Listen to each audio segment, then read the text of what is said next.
Last month, many people throughout the Lakes area learned that there was a new building project coming to what's probably been regarded as one of the most prime pieces of real estate in the city of Detroit Lakes. And that is that chunk of land where the Capri Motel currently sits on Washington Avenue, kitty corner there with Westlake Drive, right across from the Pavilion, the City Park, and the beach. I'm sure most people that have driven through Detroit Lakes or live here are familiar with what I'm talking about.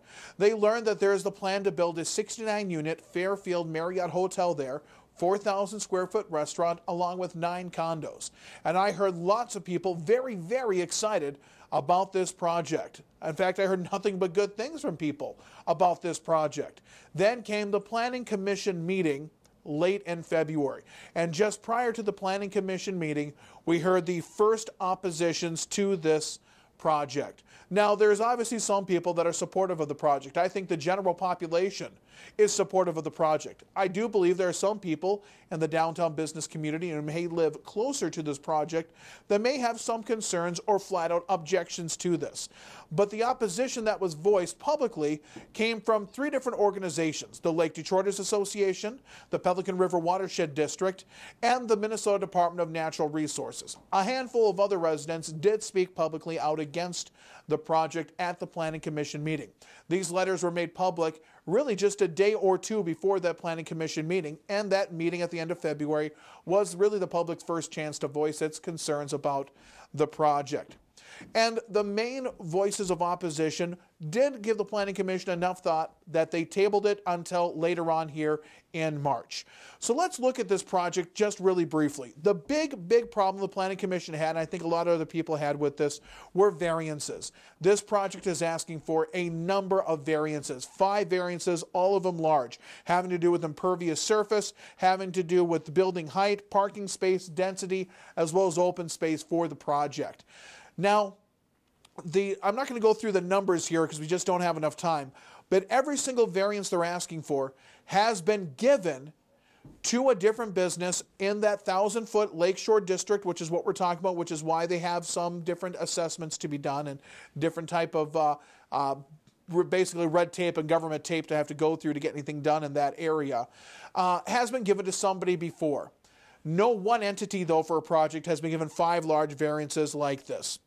Now, I really think this comes down to a fairness issue for some people. Is it fair that we give this business and these guys this kind of variances? I'm going to personally say, yes, it is. Because what are we really arguing about here with these variances, with these increases in impervious surface, etc.? Well, are we really arguing about more sand being washed into the lake? I mean, you really got to convince me of what's different about it. They have taken steps to have different drainage, different other things that will help protect as much as possible. In fact, the Pelican River Watershed District gave the project its approval as far as saying the project met all the rules that it had to meet to get a permit, but then they came around later and said, but they don't like the project, they don't think it's a good idea. Things like height variance have already been given to, places like the Holiday Inn. Granted, some people are concerned because of 4 stories there, with 3 stories being the height maximum. The developers say they need the density. They say they need the density because other projects, remember in 2009, there was supposed to be a project down here, condos. Never went. The money wasn't there for it. They need something with more density. They can have more people occupying the space to rationalize how much it's going to cost to do.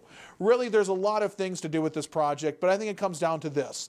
If you want to see something done down there at the corner, and I do, if you want to see the future development of Detroit Lakes continue to grow, and I do, this project is your best chance that I've seen in the last how many years of something big down there. And if the City Council, the Planning Commission, and residents continue to harp on this as a whole and pass this up, what are we saying in Detroit Lakes? Are we not a community that wants to grow, both in tourism, both in industry? Are we not a community that wants to get bigger? We're projected to almost double our size in the next 15 to 20 years.